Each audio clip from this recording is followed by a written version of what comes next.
Forget what you think a battle is. It's not always two massive armies meeting on an open field. Sometimes it's something far more terrifying.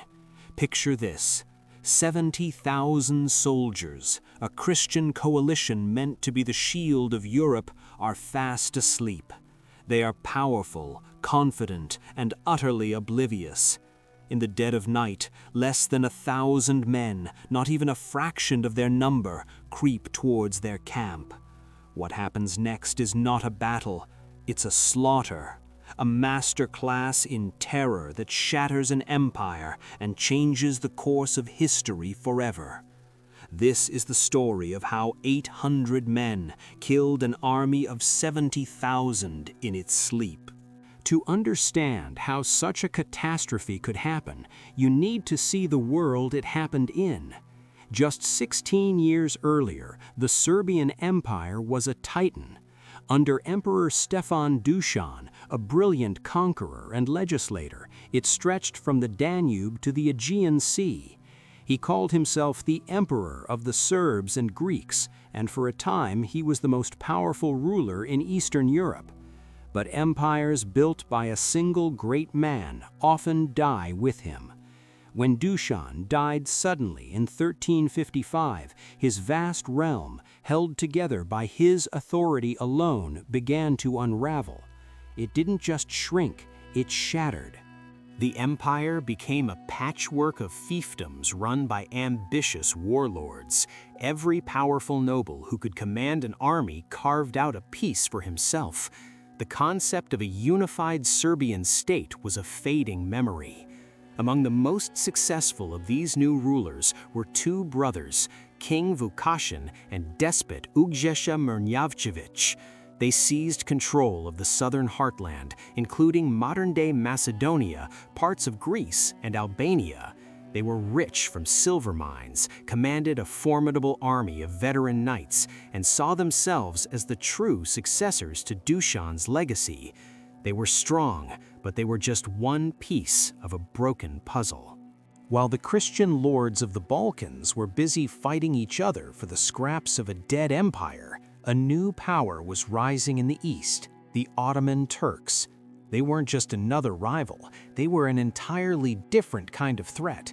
Forged in the frontier wars of Anatolia, they were disciplined, relentless, and driven by a powerful expansionist ideology.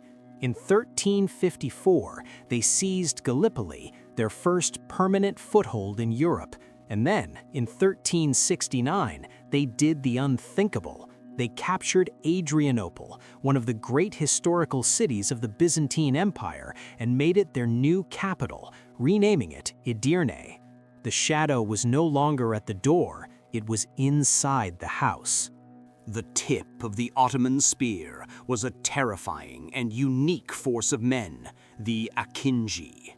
These weren't regular soldiers fighting for pay. They were irregular light cavalry, frontier warriors whose entire purpose was to sow terror and chaos deep inside enemy territory. They moved with lightning speed, lived off the land, and struck without warning. Their goal wasn't to capture and hold castles, but to demoralize the population, to plunder wealth, and to prove that no one, no matter how far from the border, was safe. They were a weapon of psychological warfare, and leading them was one of the Sultan's most brilliant and ruthless commanders. His name was Lala Şahin Paşa. He was no young, glory-seeking warrior.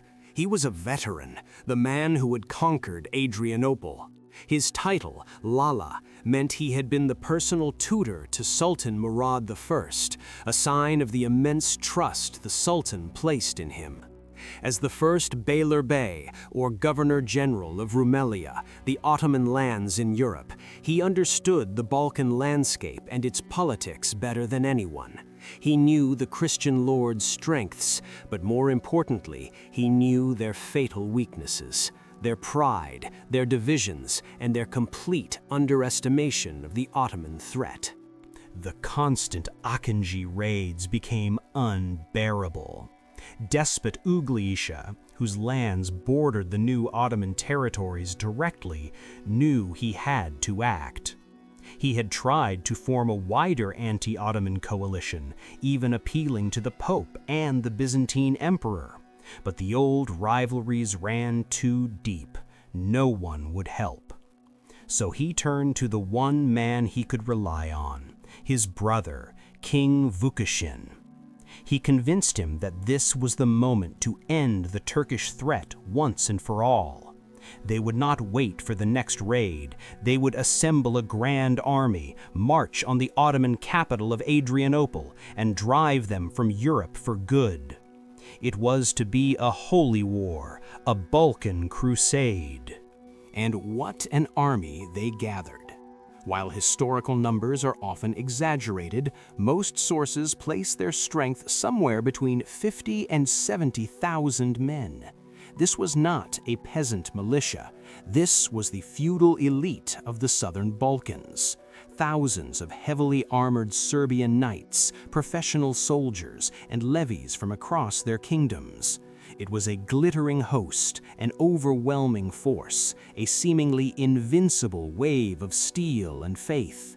They were utterly confident that no Ottoman army could possibly stand against them. Their plan was simple: find the Sultan's army and annihilate it in a single, decisive battle. They marched towards Adrianople, deep into Ottoman territory. But a strange thing happened. They encountered no one. The villages were empty, the fields abandoned. The main Ottoman army, along with Sultan Murad himself, was away on a campaign in Anatolia, in Asia. The Christian scouts scoured the countryside and found only one small Ottoman force nearby, a raiding party, perhaps a few thousand strong, led by Lala Şahin Paşa himself. A raiding party against 70,000 men. They dismissed it as completely insignificant. The threat was a joke. The campaign, they believed, was already over. On the 26th of September, 1371, near the village of Chernaman on the Maritsa River, the massive Christian army made camp for the night. And it is here that their arrogance delivered them into oblivion. Convinced that the tiny Ottoman force wouldn't dare attack them, they took no precautions, none. They didn't build fortifications. They didn't establish a proper watch with rotating shifts. They didn't send out cavalry patrols to screen their position. The camp was a sprawling, disorganized mess, more like a festival than a military encampment in enemy territory. They had an army of 70,000. What could possibly go wrong?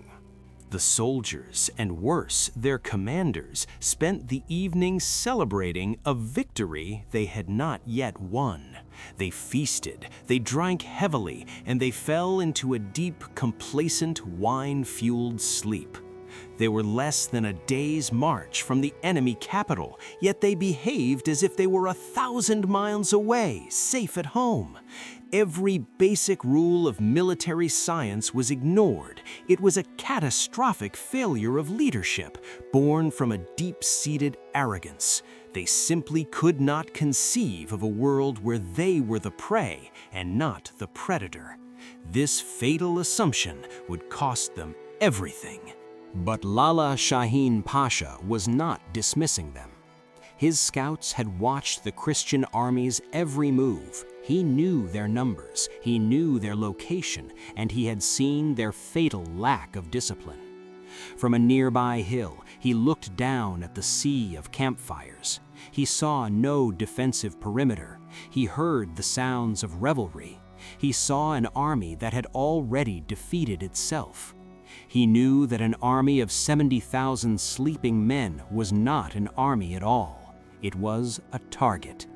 And with his small force, some sources claim as few as 800 akinji, he made a decision of almost insane audacity. He would not hide. He would not retreat. He would attack. His plan was not a conventional assault. Charging head-on would have been suicide.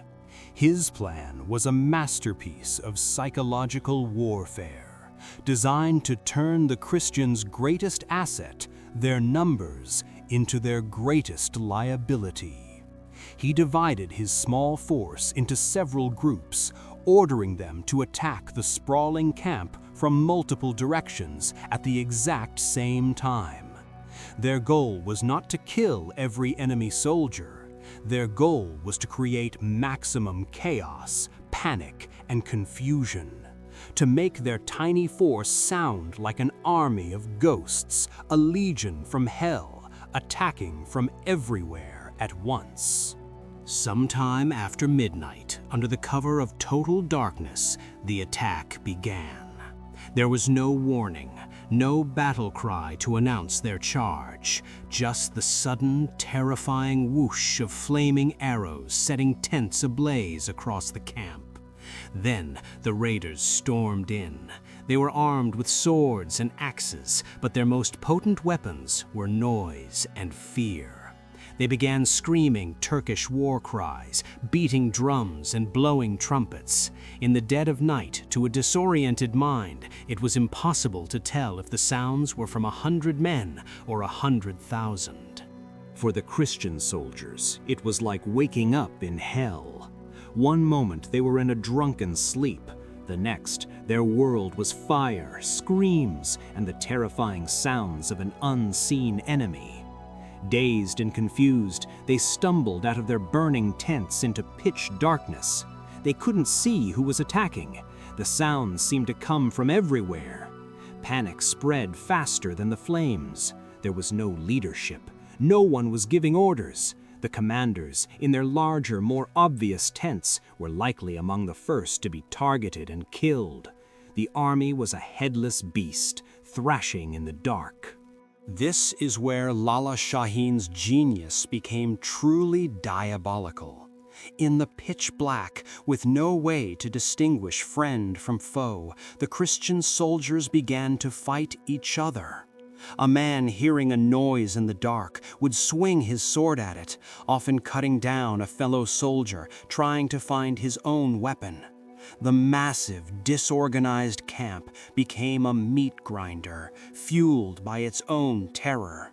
The Ottomans didn't have to kill tens of thousands of men.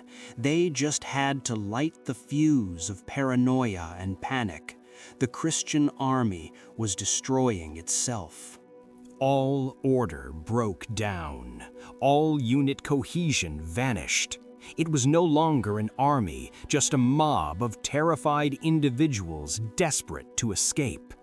Instinct took over, and in the darkness, the shimmering water of the Maritsa river seemed like the only path to safety. A wave of thousands of men, a human stampede, ran blindly towards the riverbank. They weren't thinking, they were just running from the horror behind them, straight into the arms of a different kind of death. The escape route became a death trap. In their mad rush, they created a bottleneck of horror. Men were pushed from the high banks into the cold water. Weighed down by chainmail or plate armor, unable to swim, they drowned by the hundreds, then thousands. Those behind them, pushed by the surging crowd, simply ran over the bodies of the fallen, pressing them into the mud of the riverbed. The river itself, their perceived salvation, became the most efficient killer of the night. Many didn't even touch an Ottoman sword. They were killed by their own comrades' terror. And what of the two brothers, the architects of this crusade? King Vukašin and despot Uglješa were caught completely by surprise. The exact details of their deaths are lost to history and shrouded in conflicting legends. Some accounts say they were cut down trying to fight their way out of the chaos. Others claim they managed to escape the initial attack, only to drown while trying to cross the river. What is certain is that by the time the sun began to rise, both kings were dead. The head of the army had been severed, and its body was in its death throes. As dawn broke, the horrifying scale of the disaster was revealed. The field was a scene of unimaginable carnage. The great Christian army had ceased to exist. It had not been defeated in battle. It had been annihilated by its own panic. Thousands lay dead in the camp, killed by the small number of Ottomans or by their own comrades. Thousands more had drowned in the river. The few survivors were scattered, broken, fleeing for their lives in every direction. And all of this was accomplished by a force less than 2% of their size. It was, by any measure, an impossible victory. The Battle of Maritza, or the rout at Chernaman, was more than just a military victory. It was a political earthquake that reshaped the Balkans forever. In a single night, the most powerful Christian state in the region was decapitated. With Vukašin and Ugljša dead, their vast lands were left leaderless and defenseless. The Ottomans didn't even need a major invasion, they simply walked in. Macedonia, the heart of the old Serbian Empire, fell under Ottoman control. Other regional lords, seeing the writing on the wall, rushed to become vassals, pledging allegiance and paying tribute to the Sultan to save their own skins. This single battle fundamentally changed the balance of power. The formidable barrier to Ottoman expansion in the south was gone. The path north into the heart of Serbia was now wide open. The Battle of Maritza was the critical stepping stone that led directly to another, more famous battle, the Battle of Kosovo in 1389. Maritza shattered the collective Serbian strength and morale, and Kosovo was the tragic, heroic, but ultimately doomed final act. The fate of the Balkans for the next 500 years was arguably sealed on that terrible night by the river. Out of this national tragedy, a powerful legend was born. King Vukašin's son and heir, Prince Marko, survived the disaster. But to keep a fraction of his father's lands, he was forced to become a vassal to Sultan Murad, the very man whose general had killed his father and uncle. In history, Marko was a minor figure, a collaborator, but in Serbian, Macedonian, and Bulgarian folklore, he was transformed. Epic poems turned him into a superhuman hero who fought for justice, a symbol of defiance against the Turks, a protector of the weak. His legendary story is a testament to how cultures cope with catastrophe by creating a hero from the ashes of a devastating defeat. So how did it really happen? How did 800 men defeat 70,000? The simple answer is they didn't. They didn't win through superior strength or better weapons. They won through superior discipline and superior psychology. Lala Şahin Paşa was a master of asymmetrical warfare. He didn't attack the Christian army's body, he attacked its mind. He correctly identified their arrogance and complacency as a critical vulnerability, a center of gravity that he could shatter. He turned their camp into a psychological trap, and they walked right into it. Ultimately, the Christian army wasn't defeated by the Ottomans. It was defeated by hubris. The belief that they were invincible made them vulnerable. The assumption that their enemy was insignificant made them blind.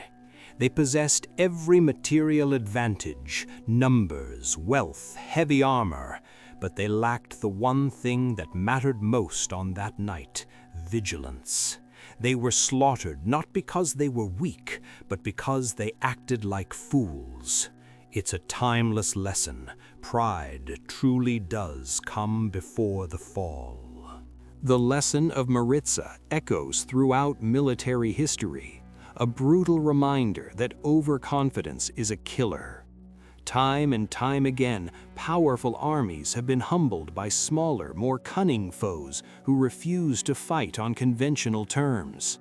From the Roman disaster in the Teutoburg forest to the fall of Singapore in World War II, history is filled with stories of Goliaths being brought down by Davids who understood that the mind is the most important battlefield.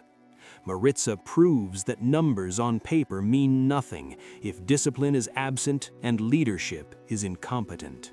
While battles like Kosovo are remembered in song and story, the Battle of Maritza remains a lesser-known, almost forgotten catastrophe.